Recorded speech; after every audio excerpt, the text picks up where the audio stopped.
દોસ્તો, હજુ પહેલી વખત ટ્રેક્ટરમાં બેસી રહ્યો છું. ટ્રેક્ટર બહુ ઊંચું છે એટલે મારાથી ચલાતું નથી. ફાઇનલી હું ટ્રેક્ટર પર બેસી ગયો છું. ટ્રેક્ટરમાં મને બેસવાની બહુ મજા આવે છે.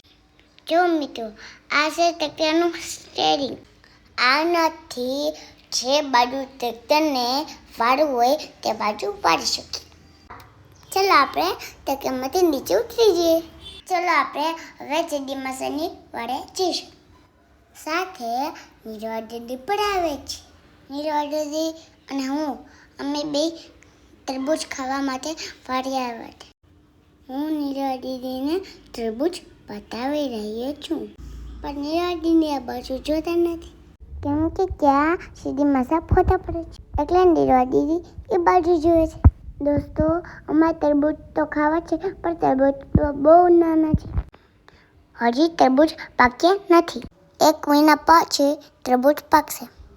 એટલે આપણે 1 મહિના પછી પાછા વાળે આવશું અને પેટ ભરીને મીઠા મીઠા તરબૂચ ખાશું. ચલો દીદી, હવે આપણે ભેંસ ઉપર સવારી કરવા જઈએ. આ જગ્યા બહુ ઊંચી છે. મને ચડવામાં બહુ મુશ્કેલી પડી રહી છે. ફાઇનલી હું ચડી ગયો છું અને હવે આપણે જઈ રહ્યા છીએ ભેંસની સવારી કરવા. તો ચલો ભેંસની પાસે. જુઓ દોસ્તો, હું ભેંસ ઉપર બેઠો છું. મેં નીરવા દીદીને પણ બેસવાનું કહ્યું, પણ તેને બહુ ડર લાગતો હતો એટલે તેને ના બેસવાનું કહ્યું અને પછી હું એકલો બેઠો. જો કે મને તો બહુ જ ડર લાગતો હતો, પણ મા પપ્પાએ મને હિંમત આપી. એટલે તું તો પ્રહલક છો, બડી બિલ્ડર છો, એટલે હું ભેંસ ઉપર બેઠો રહ્યો. જો આ ભેંસને સાંકળેથી બાંધી છે. અગર આ ભેંસને સાંકળેથી ના બાંધી હોય તો ત્યાં મને દોડીને લઈ જાય. આ ભેંસના શિંગડા કેવા છે તમે મને કમેન્ટ કરીને બતાવો. આ નીરવા દીદીનો હિંચકો છે. હું તે હિંચકામાં હિંચકી રહ્યા છું. નીરવા દીદી મને હિંચકો નાખી રહ્યા છે. નીરવા દીદી એમ કહે છે કે એરિક મને નારિયેળ પાણી પીવું છે. તો ચાલો હવે નીરવા દીદી માટે આપણે નારિયેળનો સુગર કરીએ.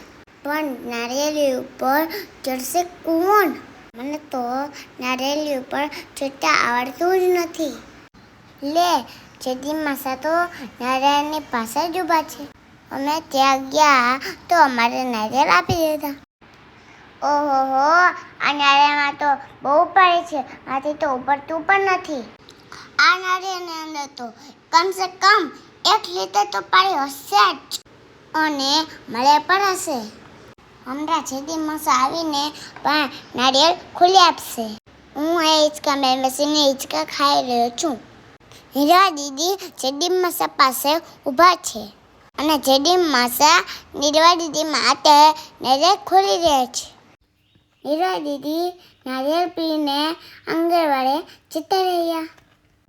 હવે હું જાઉં છું માંડવીના ઢગલા ઉપર રમવા. મેં ઢગલા ઉપર ચડવાની કોશિશ કરી, પણ મારા પગ ખૂંચી જતા હતા, એટલે હું પાછો આવતો રહ્યો. હવે આપણે એક ટ્રાય કરી પણ સફળતા ના મળી. હવે મારા પપ્પાને બોલાવવા પડશે. પપ્પા આવ્યા અને મને ઢગલા ઉપર બેસાડી દીધો.